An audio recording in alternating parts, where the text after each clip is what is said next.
Thank you, Alexia.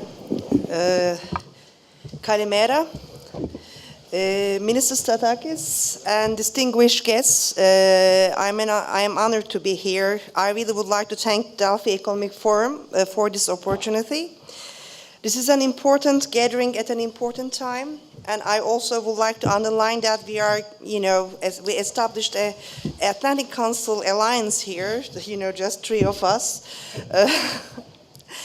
As you may all know, Atlantic Council is an independent United States American think tank based in Washington, D.C., and we are playing a significant role, just in transatlantic relations and trying to create value added as well, just in policy making. I would like to touch base on the Turkey-EU energy challenges and opportunities in my remarks, within the context of the geopolitics of energy. As you all know very well, Turkey and EU face the same energy challenges: lack of domestic fuel resources, reliance on imports. Natural gas supply has been a particularly important concern. As you all know, Russia is the major supplier to both. Numerically, about 52.94% of Turkey's imports is coming from Russia, natural gas imports, according to end of 2016 numbers. And again, for the same year, it is about 39.5% for EU imports. Of course, this increases as we go to Balkans and Baltic countries. The Russian gas dependence is huge, as close as 100%.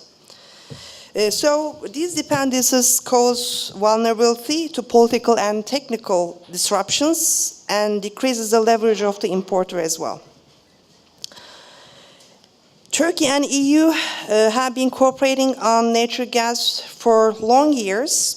The major project, as you all know, the Southern Gas Corridor, whose longest leg, the Trans-Anatolian Pipeline, shortly it is called TANAP, crosses Turkey and will bring new supply to Europe from Azerbaijan's Shah Deniz gas field. And altogether 16 BCM for now, 6 BCM staying in Turkey, while 10 BCM will be sent to Europe at the border, and then TAP will take on.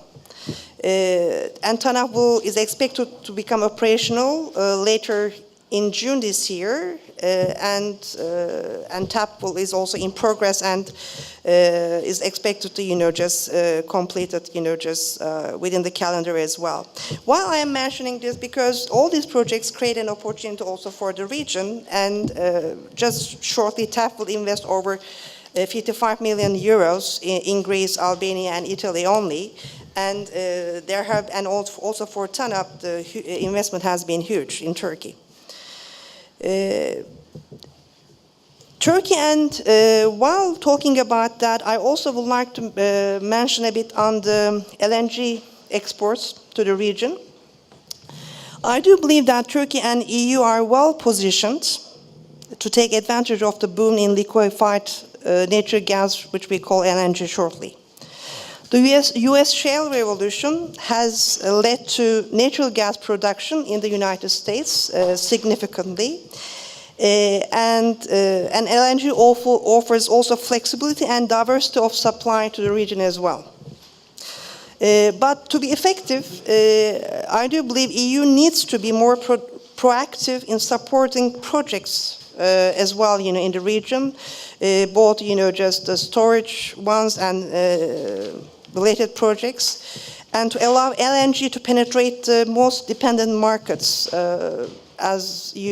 mainly, namely Baltics and, East European markets. While saying that, while all happening, Turkey is also taking steps with this regard, and they recently acquired their second floating storage, and regasification units, which is the largest so far in the region. Can there be, just Turkey-EU energy cooperation beyond gas? Yes, there is, and there can be more, that's for sure. And there's big potential. Returning back to the original challenge, both Turkey and EU lack fossil fuel resources, rely on imports for energy and creating economic burdens. Turkey is also taking steps to use its domestic resources, most significant renewables. And renewable energy, as also Mr. Minister just mentioned, it has immense potential for the region, not only Turkey, for Greece and for islands and for all mostly Mediterranean countries. Given its potential, the political will to boost renewable utilization, the renewable energy in Turkey offers also European businesses significant opportunities. Just to be quick, I will pass some of my remarks, but again, to repeat with, I will touch base on the EU-Turkey energy chapter. Turkey and EU have been discussing opening the energy chapter accession negotiations since 2006. While Turkey is waiting for EU to present a screening report on energy legislation, a necessary step to opening the energy chapter, Turkey also has taken some steps to harmonize its energy legislation, even though it's not there yet. There are still things to be done on Turkey front. But outside of the accession negotiations, Turkey and EU had formal high-level energy dialogue as well, and the recent took place in Istanbul in 2016 in January. So, given the importance of energy and win-win opportunities, there should be more frequent and regular dialogue between Turkey and the EU. To sum up my remarks,